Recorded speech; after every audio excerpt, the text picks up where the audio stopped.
Assalamualaikum warahmatullahi wabarakatuh. Jumpa lagi bersama saya di channel Tani Cyber. Pada kesempatan kali ini saya akan share sedikit tentang bagaimana produksi video. Akhir-akhir ini video itu tidak lepas dari kehidupan kita ya, baik sebagai sosial media, baik sebagai media pembelajaran, baik sebagai media promosi dan sebagainya. Semuanya sudah menggunakan video. Nah, pada kesempatan kali ini saya akan mengulas sedikit tentang bagaimana memproduksi video.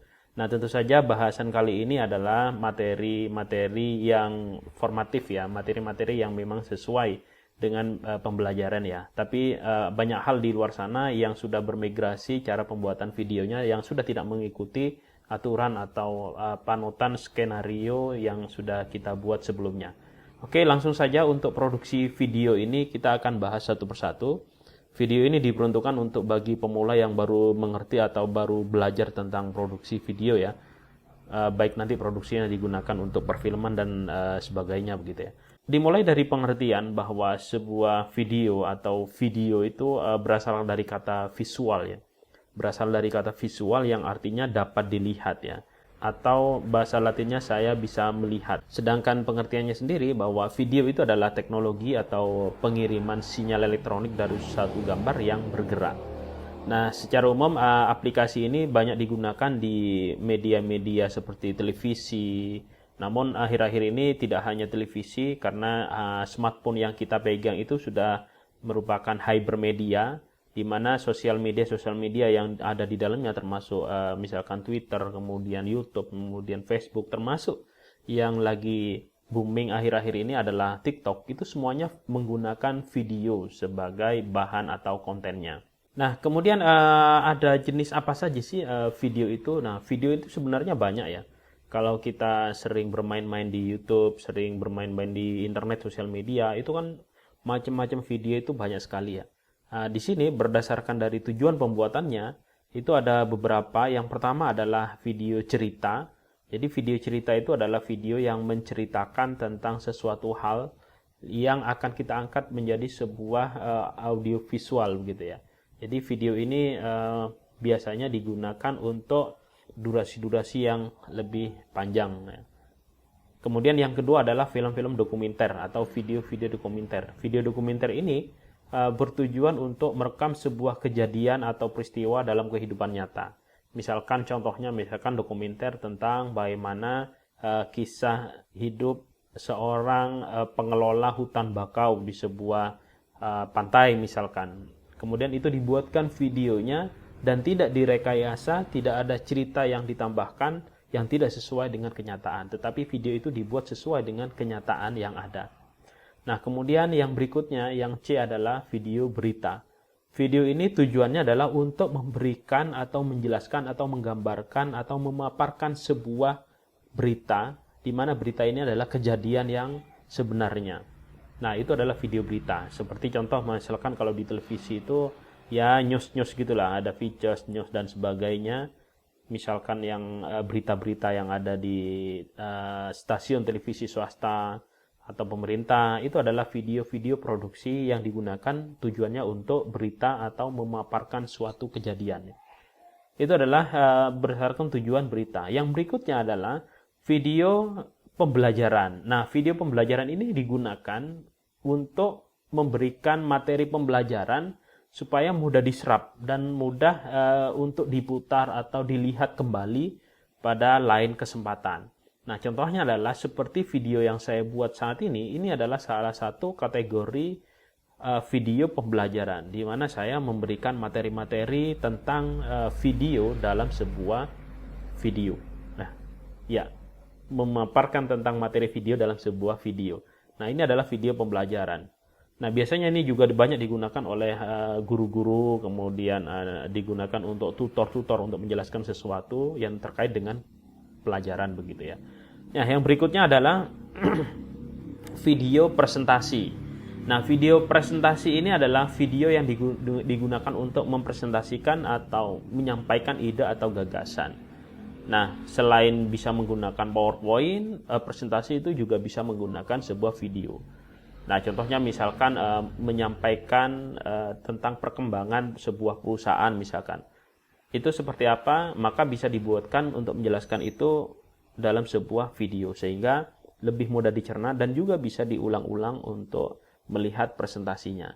Kemudian untuk jenis dari video itu ada salah satu video yang sekarang lagi banyak digunakan juga atau lagi booming, lagi digemari oleh anak-anak ketika kita mau menjelaskan tentang beberapa hal di atas itu ya, yaitu video dengan jenis animasi. Animasi ya contohnya misalkan cerita-cerita rakyat, misalkan animasi Ipin Upin, atau bahkan film-film yang animasi seperti Mulan, seperti banyak sekali animasi yang digunakan dalam pembuatan film, baik itu animasi murni maupun animasi yang dikombinasikan dengan kehidupan nyata misalkan ya. Film animasi ini adalah hasil dari pengolahan suatu gambar ya, baik itu gambar tangan ataupun gambar komputer yang kemudian diolah sedemikian rupa sehingga gambar tersebut mampu untuk bergerak seperti pada kehidupan nyata. Ya, jadi gambar-gambar yang disusun itu nanti akan dianimasikan atau digerakkan sehingga menjadi sebuah frame begitu ya. Nah, animasi ini kalau dulu animasi itu merupakan kumpulan dari sprite ya, gambar-gambar yang seolah-olah bergerak kemudian dijadikan satu sehingga menjadilah sebuah gambar yang seolah-olah menjadi bergerak begitu ya. Itu adalah jenis-jenisnya. Oke, kemudian untuk tahapan pembuatan video ya, ada beberapa tahapan penting yang harus digunakan, meskipun tahapan-tahapan ini ada beberapa jenis kategori video itu tidak harus terpenuhi semuanya. Tetapi paling tidak ada ini yang harus diperhatikan. Yang pertama adalah praproduksi atau pre-production, di mana praproduksi ini adalah tahap perencanaan. Tahap perencanaan ini banyak yang harus dipersiapkan. Yang jelas untuk membuat video apapun itu harus direncanakan terlebih dahulu. Ya, kemudian yang berikutnya adalah production atau produksi. Ini adalah proses yang sudah dilakukan setelah melalui tahap praproduksi, termasuk pengambilan gambar di situ, penyiapan wardrobe, baju dan sebagainya. Kemudian yang berikutnya, yang terakhir adalah pasca produksi atau post production. Tahapan ini adalah penyelesaian video ya sehingga bisa konsumsi oleh publik. Penyelesaian ini nanti bisa editing, juga bisa menambahkan efek dan sebagainya banyak. Nanti akan kita bahas satu persatu tahapan-tahapan ini, yang pasti ini harus dipahami atau diketahui terlebih dahulu bahwa pembuatan video itu ada 3 tahap ini. Pra-production, produksi, dan post-production. Nah, oke. Jadi tahap produksi ini seperti yang sudah sempat saya jelaskan di awal tadi, bahwa tahapan ini mempersiapkan semua proses produksi syuting film atau video. Jadi tujuan untuk praproduksi ini adalah mempersiapkan ya, mulai dari konsep sampai dengan bagaimana nanti pencahayaan, bagaimana nanti wardrobe, bagaimana nanti teknik pengambilannya, bagaimana nanti alur ceritanya dan sebagainya, termasuk naskah, itu ada di pra-production. Jadi secara rinci inilah tahapan-tahapan yang dilakukan pada pra-produksi atau pre-production. Yang pertama adalah rumusan masalah. Jadi kita akan mengangkat apa? Jadi kita akan latar belakangnya itu seperti apa yang akan kita buat video, itu harus ada rumusan masalahnya dulu. Kemudian ada ide gagasan. Kira-kira untuk menyampaikan pesan seperti ini, itu nanti idenya seperti apa? Sehingga tidak menjadi kontra dan pro begitu ya. Kemudian yang 3 adalah sinopsis. Sinopsis ini adalah cerita atau deskripsi singkat dari sebuah film keseluruhan secara utuh, mulai dari awal sampai dengan akhir. Ya, kemudian ada treatment di situ. Treatment itu adalah hampir sama dengan sinopsis, cuma untuk treatment itu lebih menjelaskan secara detail ya, agak panjang daripada sinopsis. Kemudian ada naskah atau skrip. Jadi naskah, contohnya misalkan mau membuat naskah film misalkan, ya itu harus ada alur ceritanya seperti apa, kemudian dialognya antar pemeran atau talentnya itu seperti apa, dan seterusnya. Itu semuanya ada di dalam sebuah naskah, termasuk teknik pengambilan gambar dan sebagainya itu ada di dalam naskah semuanya. Ya, nanti akan kita bahas untuk semua langkah-langkah ini satu persatu di video-video saya berikutnya. Kemudian ada storyline sama storyboard. Ya, storyboard itu adalah alur cerita yang digambarkan dalam bentuk sketsa, ya. Sketsa. Di sana di dalam sketsa itu sudah ada apa namanya? Ada gambar pengambilan kameranya seperti apa. Jadi teknik pengambilan kamera itu kan banyak ya. Itu ada di situ di storyboard, kemudian audionya seperti apa, waktunya seperti apa, dialognya seperti apa dan sebagainya, itu nanti semuanya ada di storyboard. Dan biasanya storyboard ini menjadi pegangan bagi sutradara atau director dan editor nanti ya, untuk mencocokkan, mensinergikan antara gambar yang diambil dengan cerita atau naskah yang sudah dibuat sebelumnya. Kemudian ada storyline di situ. Nah, storyline ini nanti kumpulan berita ya, kumpulan alur cerita dari awal sampai akhir, tetapi berupa naskah atau teks ya, berbeda dengan storyboard. Kalau storyboard itu kan berupa gambar-gambar sketsa. Kalau storyline ini nanti berupa teks ya, storyline. Ada lagi yang terakhir adalah rundown. Rundown ini biasanya digunakan untuk produksi-produksi skala video-video skala kecil ya. Misalkan hanya kegiatan berita, kegiatan video pembelajaran, misalkan video apalah dokumenter dan sebagainya ya. Itu biasanya hanya menggunakan rundown saja, tidak selengkap pembuatan film. Kalau film itu mutlak biasanya itu cukup rumit ya, cukup lengkap detail ya. Semua langkah-langkah ini dari 1 sampai dengan 6 itu semuanya harus ada kalau film itu. Tapi kalau beberapa produksi yang simple, sederhana, media pembelajaran dan sebagainya, itu cukup rundown saja, itu sudah bisa untuk produksi ya. Oke, yang berikutnya adalah teknik syuting. Teknik syuting adalah pengambilan gambar yang harus nanti disesuaikan ya. Jadi shoot itu direkam harus menunjukkan tujuan dari pembuatan video, kemudian sudut pengambilan gambar itu seperti apa, waktu saat syuting, kemudian director itu berperan sangat penting ya untuk mengarahkan gaya talent atau kameramen supaya sesuai dengan alur yang sudah ditentukan gitu ya. Nah, untuk sudut pengambilan gambar nanti akan dijelaskan di video berikutnya karena banyak sekali untuk sudut-sudut pengambilan gambar seperti medium shot, kemudian close up, kemudian wide shot, kemudian long shot dan sebagainya, banyak sekali. Nah, oke, itu adalah produksi ya, itu adalah post production. Itu adalah tahapan produksi.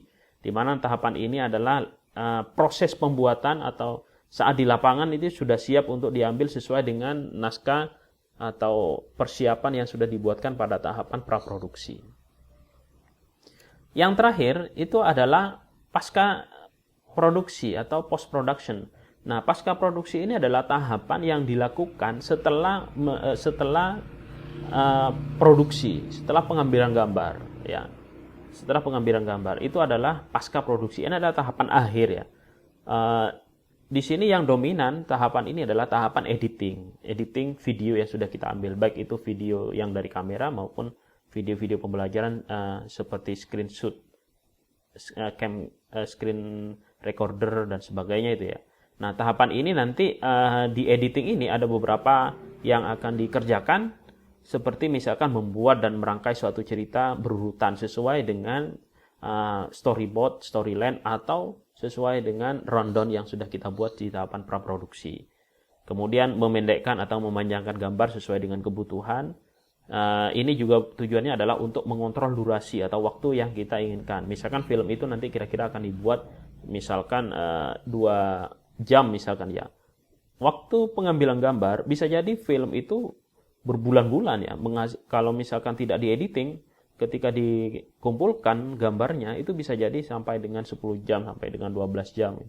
Oleh karena itu nanti diedit sesuaikan dengan naskah atau storyboardnya sehingga waktunya itu bisa dikontrol sesuai dengan keinginan. Kemudian yang berikutnya adalah memberikan penekanan pada shot-shot tertentu misalkan. Jadi highlight-nya pada gambar mana dia akan diberikan penekanan supaya nanti orang paham bahwa tujuannya adalah ini begitu ya. Itu di tahap editing. Nah, yang tidak kalah pentingnya, yang paling penting ini di sini adalah pemberian efek khusus. Nah, efek khusus misalkan kalau misalkan ada adegan perang-perangan, efek visual, adegan perang, kemudian adegan terbang dan sebagainya, itu kan di tahap editing gitu ya. Itu harus dihaluskan nanti di tahap editing. ada pengoreksian warna, misalkan warnanya tidak sesuai, maka disesuaikan di editing ini ya. Kemudian memberikan dubbing, misalkan dubbing itu mengisi suara pada video ya. Kemudian ada background atau musik latar supaya nanti kelihatan videonya dramatis dan sebagainya, itu ada di tahap editing. Kemudian menambah animasi-animasi sedikit misalkan, itu juga ada di tahapan editing. Nah, yang terakhir adalah setelah diedit semuanya, videonya sudah siap untuk diproduksi, maka ada proses rendering. Ya, proses rendering dari video mentah menjadi video yang sudah siap untuk dipublikasikan. Nah, setelah rendering ini biasanya agak lama sesuai dengan kapasitas atau kemampuan dari komputer render kita. Kalau sudah selesai rendering, baru nanti tahap publikasi. Publikasi itu nanti bisa jadi nanti di macam-macam berbagai media sesuai dengan tujuannya. Kalau film mungkin ya publikasinya di bioskop atau di internet dan sebagainya.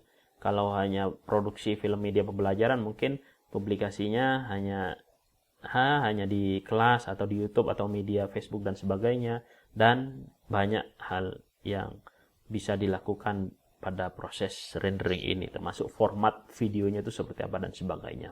Ya, mungkin ini saja yang bisa saya sampaikan untuk sedikit gambaran tentang video, proses pembuatan video sampai tahapan-tahapan pembuatan video. Nah, untuk video berikutnya nanti akan kita bahas satu persatu secara detail bagaimana membuat naskah, bagaimana membuat treatment, sinopsis, storyboard, storyline, dan seterusnya. Tetap ikuti channel ini, jangan lupa subscribe, like, dan komen. Terima kasih atas perhatiannya. Saya akhiri. Assalamualaikum warahmatullahi wabarakatuh.